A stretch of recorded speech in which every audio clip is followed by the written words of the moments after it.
Hello my dear students, this is Dr. Amita Telang, Assistant Professor, Department of Computer Science, Gurukul Mahila Mahavidyalaya, Raipur. For PGDCA second semester DBMS subject, we will discuss today unit number 4, Relational Database Design. First we will see the topic normalization. Here we will discuss what is normalization, and then we will see what are the various anomalies of DBMS. Let us see first what is normalization. So normalization is a database design technique that reduces data redundancy and eliminates undesirable characteristics like insertion, update and deletion anomalies. Normalization rules divides larger tables into smaller tables and links them using relationships. The purpose of normalization in SQL is to eliminate redundant data. Redundant means repetitive data, and ensure data is stored logically. The inventor of the relational model, Edgar Cord, proposed the theory of normalization with the introduction of the first normal form, and he continued to extend theory with second and third normal form. Later he joined R.F. Boyce to develop the theory of Boyce-Cord normal form. Anomalies are caused when there is too much redundancy in the database information. As we discussed, that normalization is a technique that reduces data redundancy and eliminates anomalies, various kinds of anomalies like insertion, update and deletion. So what are anomalies? So anomalies are caused when there is too much redundancy in the database information. Anomalies can often be caused when the tables that make up the database suffer from poor construction. So what does poor construction means? Here we can say that poor table design will become evident if when the designer creates the database, he doesn't identify the entities that depend on each other for existence, like the rooms of a hotel and the hotel, and then minimize the chance that one would ever exist independent of the other. So the normalization process was created largely in order to reduce the negative effects of creating tables that will introduce anomalies into the database. Okay.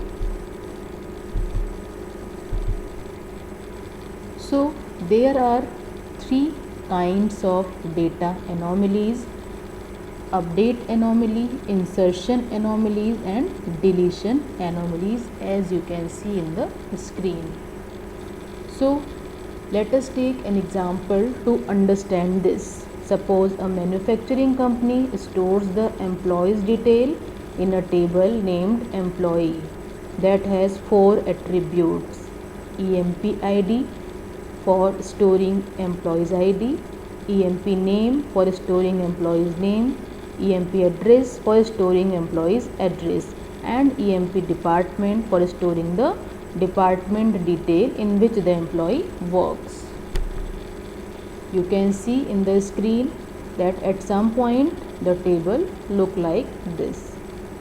So the above table is not normalized. We will see the problems that we face when a table is not normalized. As you can see in the above table, there are redundancy. Okay, redundancy means repetitiveness. Some records are repeated here. So in the above table we have 2 rows for employee Rick, as he belongs to 2 department of the company. We are looking here update anomaly. First we will see update anomaly. So if data items are scattered and are not linked to each other properly, then it could lead to strange situations. Okay, when we try to update one data item, having its copies scattered over several places, A few instances get updated properly while a few others are left with old values.